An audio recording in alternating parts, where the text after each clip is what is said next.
ఎక్కడ ఉన్నాయి కాల్ రికార్డింగ్లు మీ దగ్గర ఉన్నాయా? ఎస్, జగన్మోహన్ రెడ్డి గారు వినిపించారు కదండి. సార్ ఎవరైనా జగన్మోహన్ రెడ్డి గారు కాదు కాదు వినిపించారు. ఒక చిన్న లాజిక్, ఎవరైనా ఒక ప్రభుత్వ ఉద్యోగం సంబంధించి అంత బహిరంగంగా ఫోన్లోనే బేరాలు మాట్లాడుకుంటారా సార్?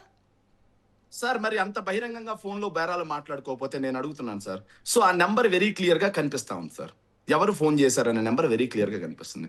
మరి ఎఫ్ఐఆర్ లో వెరీ క్లియర్ గా ఏదైతే అతను అన్నోన్ పర్సన్ అని చెప్పి పెట్టారు సార్. ఈ కాలంలో ఏ ఫోన్ నెంబర్ నుంచి అయినా ఫోన్ చేస్తే ఆ ఫోన్ నెంబర్ మీద కేసు కట్టినప్పుడు ఆ ఫోన్ నెంబర్ ఎవరితో కనుక్కోలేరా sir? Unknown person sir. Chandrababu Naidu గారు అసెంబ్లీ సాక్షిగా అతన్ని అరెస్ట్ చేశారట, జ్యుడిషియల్ రిమాండ్ కి పంపించారట సార్. స్టేషన్ బెయిల్ ఇచ్చి సార్ పంపించింది. స్టేషన్ బెయిల్ ఇచ్చి పంపిస్తే అతను జైలుకి పంపించాం, బెయిల్ మీద వచ్చారని చెబుతారు సార్. సో ఇవన్నీ అనుమానాలు కాదా? సో నేను అడుగుతున్నాను సార్, మీరు డిఎస్సి పారదర్శకంగా నిర్వహించారు అంటున్నారు కదా, గుడ్ వెల్, కాదనట్లేదు మేము. కానీ అనుమానాలు ఉన్నాయి, అభ్యర్థులే బయటకు వచ్చి మాట్లాడుతున్నారు కదా, మరి వాటి మీద విచారణ చేయించుకొని మీరు సచ్చీలులు అనిపించుకోవడానికి ఎందుకు భయపడుతున్నారు?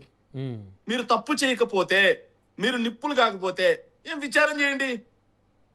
మేము నోటిఫికేషన్ రద్దు చేయమనట్లేదు కదా, విచారణ చేయడానికి ఎందుకు భయం? న్యాయమైన డిమాండే కదా సార్ ఇది. విచారణ చేయమని అడగడం కూడా తప్ప. ఇప్పుడు ఆ కాల్ రికార్డింగ్స్ ఎక్కడి నుంచి వచ్చేసారు జగన్మోహన్ రెడ్డి గారికి? ఎవరు పంపించారు అదే?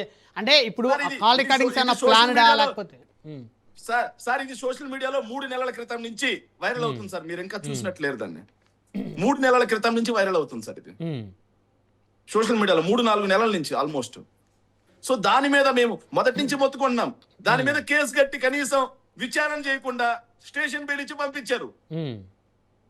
వీళ్ళేమో అసెంబ్లీలో చంద్రబాబు నాయుడు గారు ఏం చెబుతారంటే జ్యుడిషియల్ రిమాండ్ కి పంపించాం, వాళ్ళు బెయిల్ తెచ్చుకున్నారని చెబుతారు సార్. ఏంటి కాంట్రడిక్షన్ స్టేట్మెంట్స్? విచారణ చేస్తే, నిజంగానే మీరు విచారణ చేస్తే, సిబిఐ విచారణ చేసి ఏ తప్పు లేదని తేల్చేస్తే వెళ్ళని గుడ్ కదా, మీకే మంచి పేరు కదా. Okay okay YSR Congress party బురద చల్లింది అనేది ఒకటి వస్తుంది కదా. రైట్, వన్ ఇవి బై వన్ చేయకుండా- మాట్లాడదాం శేఖర్ రెడ్డి గారు. ఒక పాయింట్ సార్, ఇవి చేయకుండా మేమేదో గ్రూప్ 1 ఎగ్జామ్స్ లో ఏదేదో చేసామని చెప్పి మాట్లాడుతున్నారు సార్. సరే ఓకే, మేము ఇది చేసామని చెప్పి మీరు ఆరోపణ చేశారు కదా. సరే దీని మీద 2018 గ్రూప్ 1 మీద, అదే విధంగా 2025 డిఎస్సి మీద, రెండిటి మీద విచారణ చేయమంటున్నాం మేము. ఓకే ఓకే దమ్ముగా చెబుతా ఉన్నాం సార్. మీరు సిద్ధమేనా?